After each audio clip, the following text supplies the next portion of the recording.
Funding for this program is provided in part by the Minnesota Arts and Cultural Heritage Fund and the citizens of Minnesota.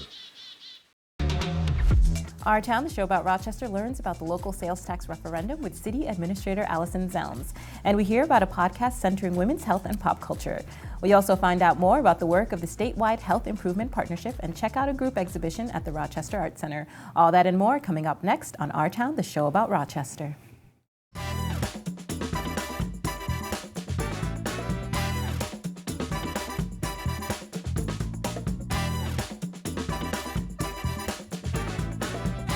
Coming to you from 125 Live in Rochester, Minnesota, Our Town.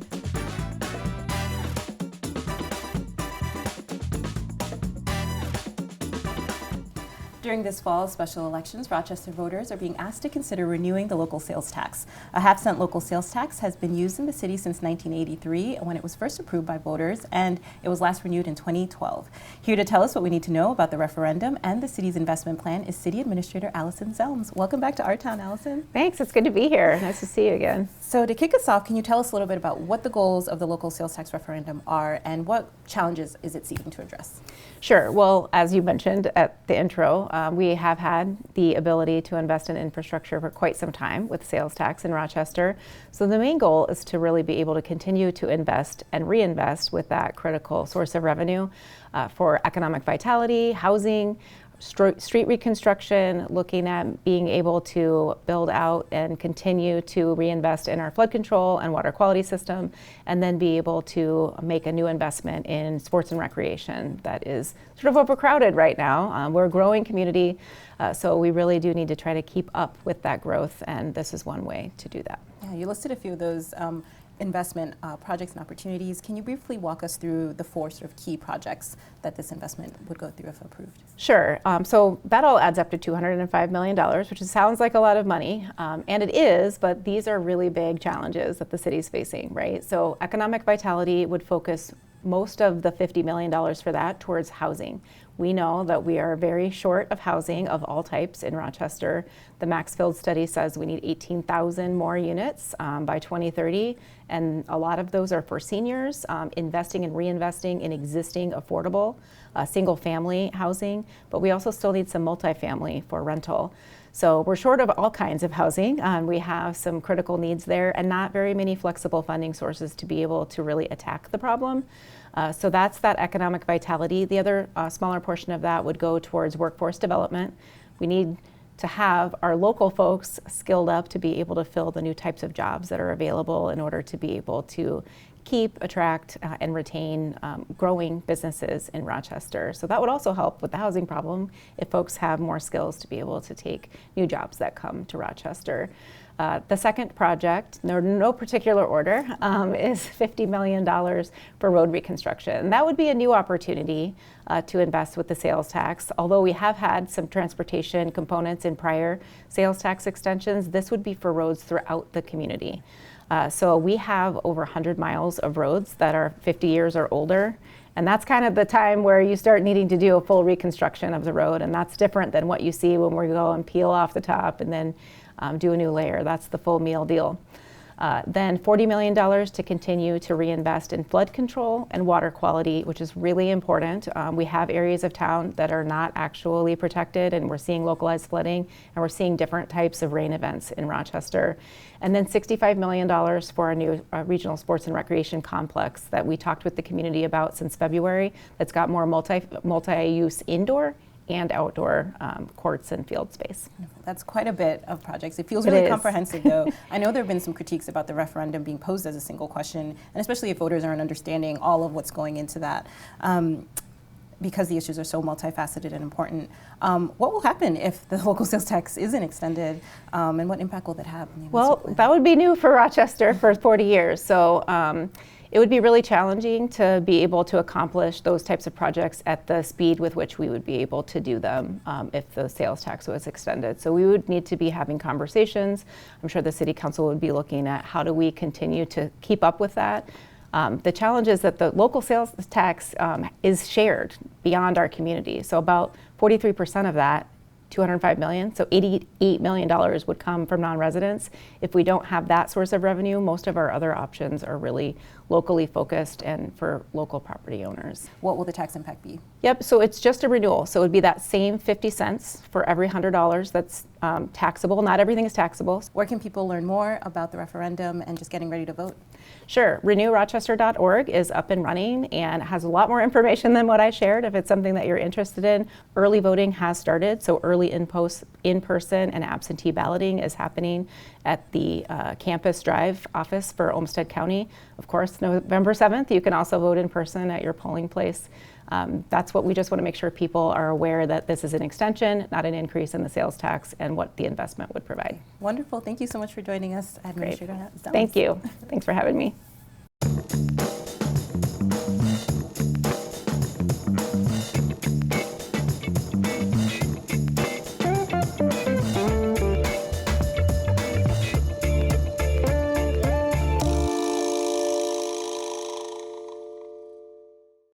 Be sure to stick around. We have much more coming your way on Our Town. We check out the statewide health improvement partnership, and we also chat with the host of a community podcast all about women's health and pop culture.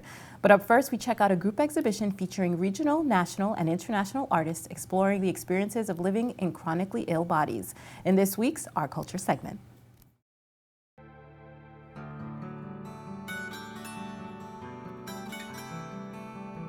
The idea for the exhibition started in 2020 when I was diagnosed with rheumatoid arthritis myself. In the midst of a pandemic and all that was happening in 2020, I really had the need to find community and to build resilience. And to do that, I looked at the work of other artists and I read books of authors who really speak for the disabled and chronically ill community. My name is Chanel and I'm the curator at the Rochester Art Center. The exhibition features 13 artists, regional artists, national artists, and international artists. And 8 artists were selected by a jury of 4 jurors, including myself. And we selected artworks from this international call and from a pool of 81 applicants. So it was very well received. There are 12 artworks featured in this exhibition, and there's a wide variety of media and different kind of art techniques. So one of the artworks that was selected through the jury call is called Pain Journal Number 2 by Emma McLean. And it's a translation into a soft quilt, an embroidered piece of her pain journal. So something that has been traumatic and very laborious for her to keep track of her symptoms.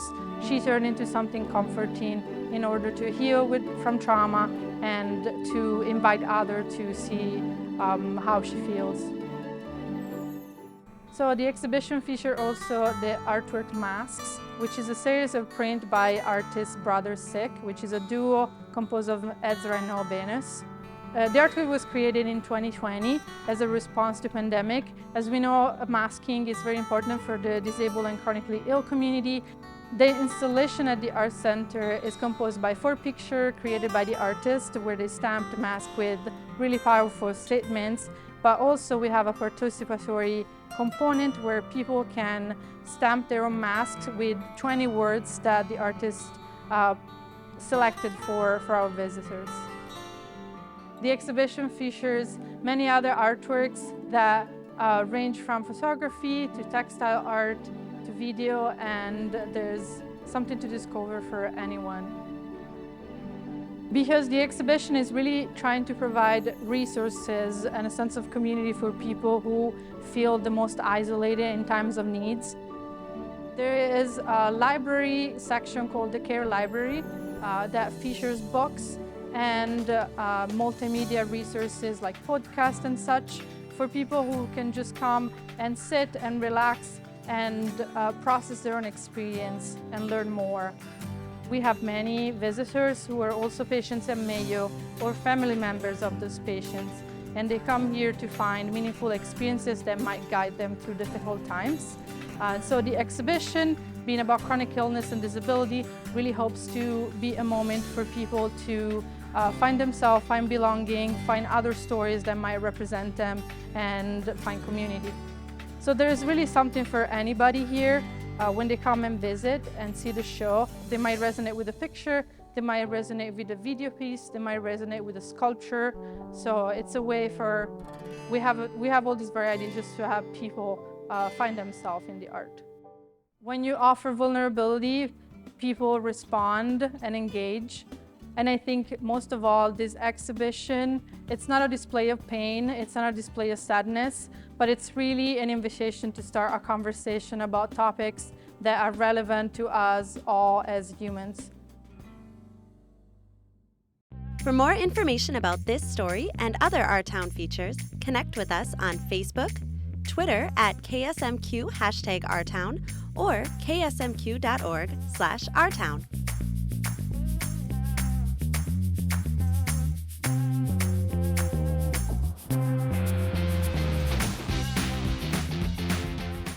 This is Danielle Teal with Our Town Spotlight, where we highlight businesses, happenings, and events across Rochester. I'm here with an amazing guest today, Ayodeji Oyebola. Welcome for being here. Thank you very much for having me. Yes, share a little bit more about your business. My business is Emerite Business Management and Consulting Services. We do a lot of work ranging from helping small businesses establish their businesses.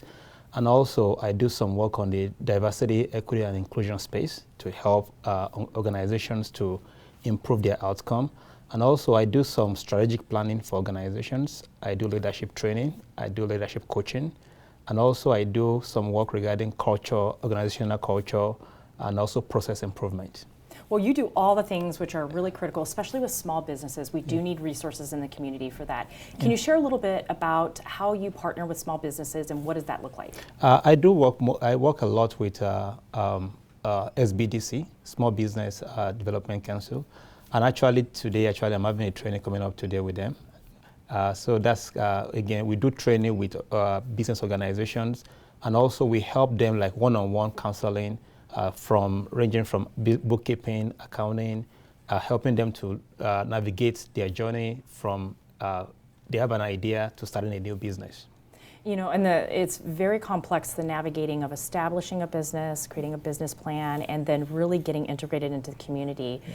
How do you make it easier for small businesses? What we try to do is to really help them to take them through the journey one by one, helping them through what do they need to do. For example, we can use checklists with them, so giving them a kind of line by line of what they're supposed to do, holding their hands along the way, and also helping them to correct some of the, to prevent, let me say, some of the challenges that new businesses face. For example, sometimes they run into challenges with taxes, with payroll, so we help them in some of these ways. Which is a very valuable service to provide. I know that you have this EID lens, which is really important, the equity, inclusion, diversity. In what ways do you think that lifts up our BIPOC population in the community? And I think that's very huge, especially because one of the ways we can really improve the equity is through wealth creation.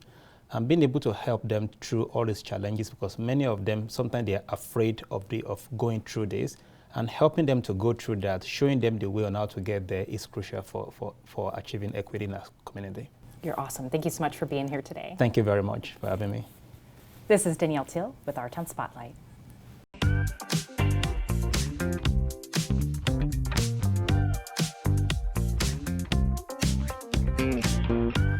Hello, this is Michael Wojcik with your Our Town Rundown. Every 18 years when the Twins win a playoff series, I gotta pull out the gear. Let's enjoy it because we Minnesota sports fans, we know how this tends to end, so let's enjoy the success while we're having it. Going on this weekend and through October 20th, the Rochester Repertory Theater will be putting on Tick, Tick, Boom. You can find tickets at the URL below. Also going on, Spookiest House on the Block at Rochester Civic Theater. That's being put on by That Theater Company. I assure you that that is going to be an 18+ event that you're going to want to attend. Also going on, it's that time of year, Creepy Dolls is back for the 5th year, and this year they're doing a Murder at the Masquerade, which is an 18+ event. You can find out more information at olmstedhistory.com. Now, not all the events going on are more intended for adults. There's also some great things for kids going on. Nerding Out Con 5 is going to be going on this weekend at the Rochester Mayo Civic Center, and that is going to be all weekend, and it's all ages, whether it's cards, magic, games. You'd be interested in attending if you have some children. Also going on October 13th, the Rochester Symphony Orchestra will be putting on a free family preview. This is just like the regular symphony concerts, but they're shortened up and they're great for families. Coming up at Pop's Art Theater, there will be a release show for Rogue Valley Shell Game. This is an Americana band out of the Twin Cities. Pop's is a theater, an independent theater here in town, and they're putting on more and more events. You can find information at the link below. And finally, on October 13th, here at 125 Live, our wonderful hosts, we will be putting on an age-friendly bicycling conference. There'll be opportunities to learn about safe bicycling at every age, and you can come join me at that event. This has been Michael Wojcik, and that's a little bit of what's going on in Rochester.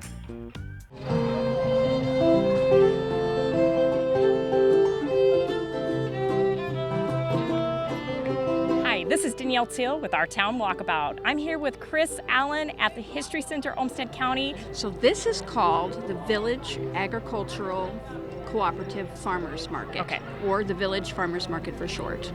We are 2 years old, second year. We are here every Tuesday at the History Center from 4 to 7 through October 24th. Can we put him in the oil? All right.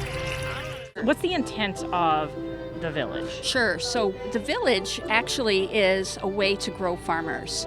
So we have a lot of families that come from other cultures, 24 different countries, and speaking as many languages, if not more. And they're all used to growing their own foods for comfort's sake. Just like the way we crave certain things, they crave pumpkin leaves or Cambodian long beans or a vegetable called mope.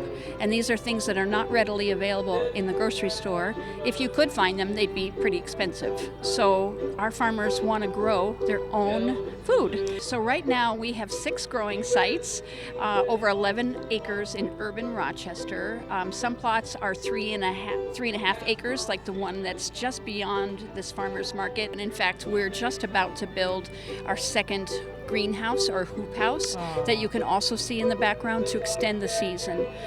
Some of our farmers are not used to winter, so when it comes on, they have really stockpiled their things in their freezers to prolong that feeling of fresh taste in the summertime.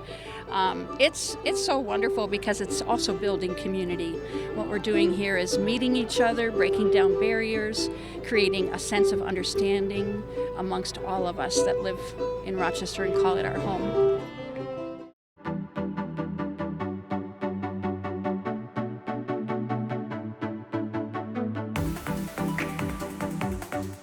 With a name like Pelvis Party, this podcast takes a very candid and real look at women's health.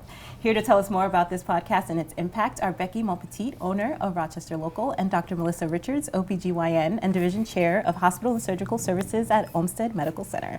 Welcome both of you to our town.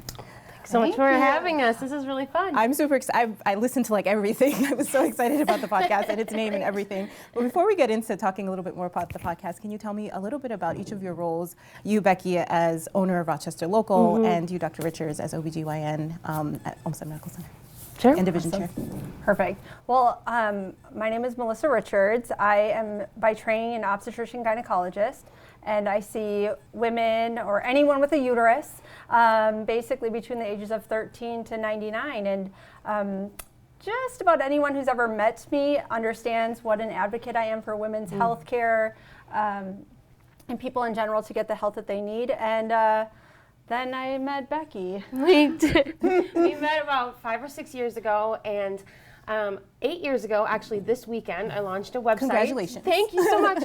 Launched a website specifically for moms. I was a new mom myself, and OMC was one of my very first partners in facilitating, connecting women, parents to resources in Rochester. And from there, our partnership with Olmsted Medical Center has really grown.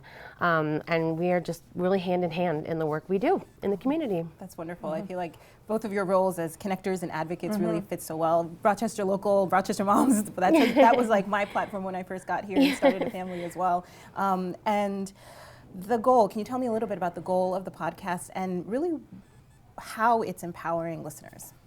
Right. So really the goal is to have another platform for people are busy, and not everyone, women make 85% of healthcare decisions, but maybe we don't make a lot of healthcare decisions for ourselves. So to provide another place for people to find that information, that's part of the void we're trying to fill locally. Right. Locally. Yep, right.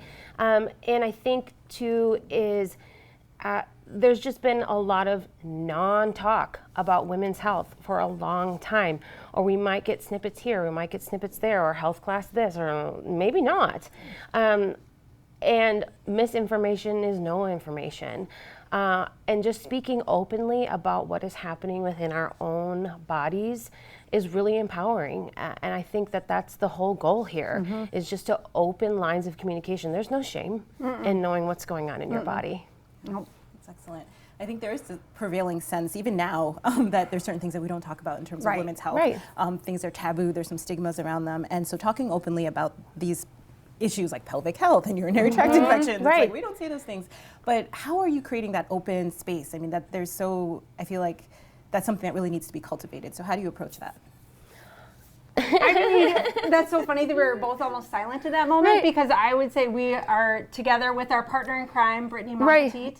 Marshall, sorry. Yeah, Britt Marshall. Britt Marshall working, through this partnership through OMC, me as a clinician, and then having Becky here. We're very open people, just in general. We share stories. And I find myself even in the clinic setting sharing stories, and it creates this openness. And, I joke, I say vagina at least 100 times every day. Right? And then all of a sudden it brings a level where people feel safe. Safe to have conversations, right? I think it's simply approaching these topics like you would anything else.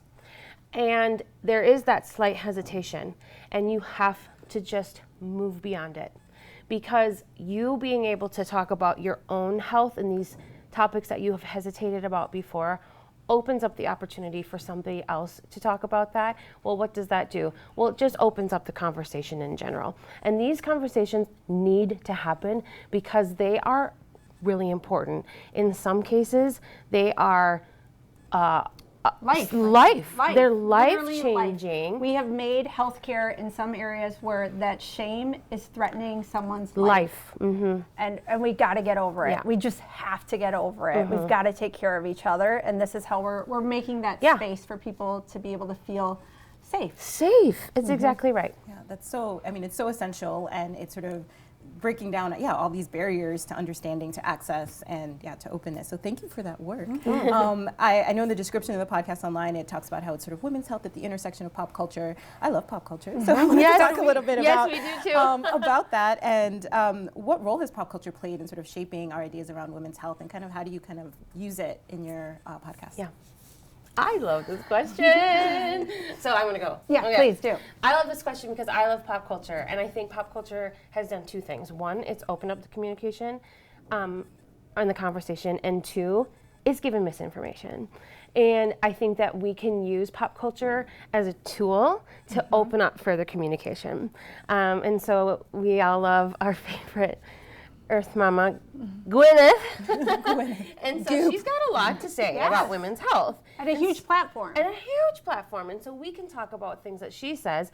And, Dr. Richards can approach it with what her medical input and knowledge would say about certain things that Gwyneth has said. Or, maybe there's misinformation. Or I take the topic of a mammogram. How many of us are terrified about a mammogram because of what has been fed to us in pop culture? Exactly. And how many of us have not scheduled our mammograms because we're scared to? So making it approachable, seeing it, then it becomes less scary. Yeah. Absolutely. And I love that I love what you said, Becky, about how pop culture has given us really good things and then also misinformation, and sort of being able to hold those two things and then being able to then offer better information and better understanding to kind of help navigate all of that. Do you have any favorite episodes of the podcast for someone who's like, first listening to this, I was like, oh, I want to listen to something? Go for it. So I think the nice thing is we have all of the episodes. So what speaks to you is very important. One of my passions is postmenopausal bleeding. So for me, any person who's gone through menopause who still has a uterus, I want them to watch that video because it's so important. It teaches so much about like what's normal, what's abnormal, and that's really where we're saving lives. I look at that when I'm very proud of, and I want everyone to watch the postmenopausal bleeding episode for themselves and the people around them. Yep. I think I would probably talk about, I don't know. It's so good. I know, it's really hard to say. I think I would probably talk about where I had my, I had a lot of abnormal uterine bleeding and what it looked like to get that diagnosed through OMC. And then I had my device. Yep, your Mirena IUD. My Mirena IUD. And I talked about having that inserted and what that was like and the whole experience. And it was very personal, but I felt empowered sharing that story. And I was really hopeful that my story would help empower other women who were having similar situations to have conversations with their healthcare providers. Wonderful. Thank you so much for joining us. We're so excited about all the work that you're doing, and I'll definitely continue to watch and listen. Thank you. Thank you for joining us today. I hope you learned as much as I did today about all that's going on in our city. For more wonderful content produced right here in Rochester, be sure to check us out on Facebook and Twitter at #OurTown. I'm Nicole Fenoy-Amhara, host of Our Town, and I will see you next week.